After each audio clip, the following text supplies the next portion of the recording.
আপনার লাস্টিংটা বেশি করবে, অল্প দিনে হাওয়া ধরে ফেটে যায়। দেখেন সানসেট ঝরে ঝরে পড়ে। সিবিআর টিএমটি রডটি দেখতে পাচ্ছেন, তো আমাদের এই রডটি ভেঙে গেছে এলমার থেকে, এই দেখতে পাচ্ছেন টুকরোটা পড়ে আছে।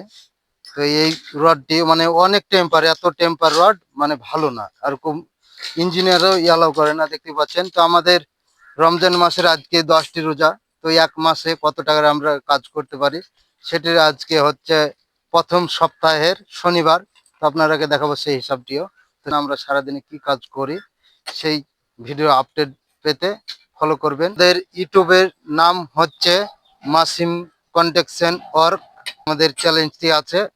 আর যে এসআইয়ের আমরা ফর্মটা ফিল আপ করে এসেছি, মানে হিয়ারিং এ গিয়ে আবার ঘুরে এসেছি, তো আজকে তার রেজাল্ট বুঝতে পারছেন 28 তারিখ। তো দেখা যায় আমরা তো আবারও চলে এসেছি বাইরে, 7,500 টাকা দিয়ে টিকিট করে গিয়ে আমরা হিয়ারিং করে এসেছি। আজকে তার ফলের দিন, আবার আমরা 5,500 টাকা করে টিকিট করে এসেছি। দেখাতে আমরা বিমের রডটাও কেটে নিচ্ছি, টায়ার রিং গুলাও করে নিবো, দেখাবো। দেখতে পাচ্ছেন আমরা এখন রিং গুলো টেনে নিব। আমরা রিং গুলা কি মাপে টানবো সেটা আপনাদেরকে অবশ্যই জানাবো, দেখতে থাকবেন। রিংটা টেনে নিই, তারপরে আপনাদেরকে বলছি যে আমরা কি মাপে রিংটা করছি, আর কত আমাদের ঢালাই হবে, আর কতটা চওড়া হবে, আর কতটা লম্বাতে হবে সেটাও আপনাদেরকে বলে দেবো। আপনারা অবশ্যই স্কিপ করে ভিডিওটা তুলে দেবেন না, দেখতে থাকবেন ফুল ভিডিওটা। এই দেখতে পাচ্ছেন আমরা 90 ডিগ্রি মানে এইভাবে আমরা ব্যান্ডটা করে নিচ্ছি। তো আমাদের রিংটা কমপ্লিট হয়ে গেল, দেখতেই পাচ্ছেন আমাদের 90 ডিগ্রি ব্যান্ড করা আছে রিংটা অবশ্যই।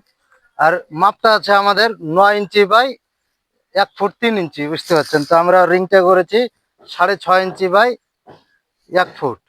তাহলে আপনার ঢালাইটা হচ্ছে চারিদিকে আপনার কভারিং থেকে গেল 1.5 ইঞ্চি, দেখতে পাচ্ছেন ফুট, মানে 1 ফুট পাকা দেখতে পাচ্ছেন। আর এই ধারে 6 ইঞ্চি, এই দেখেন 6.5 ইঞ্চি।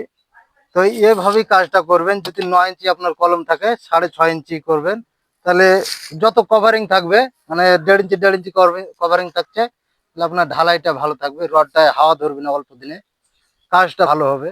তা আমরা এধারে 1 ফুট আছে, এটা হবে 1 ফুট 3 ইঞ্চি বিম ঢালাই, ঢালাই হবে 1 ফুট 3 ইঞ্চি, আর এধারে হবে 9, আমরা 6.5 করেছি, মানে চারিদিকে 1.5 ইঞ্চি করে মানে কভারিং রেখেছি। এইভাবেই কাজটি করবেন, সব চাইতে মজবুত হবে, আপনার লাস্টিংটা বেশি করবে, অল্প দিনে হাওয়া ধরে ফেটে যায়। দেখেন সানসেট ঝরে ঝরে পড়ে, ডিম ঝরে অর্ধেক চলে যায়, যেমন এই কাজটা দেখতে পাচ্ছেন।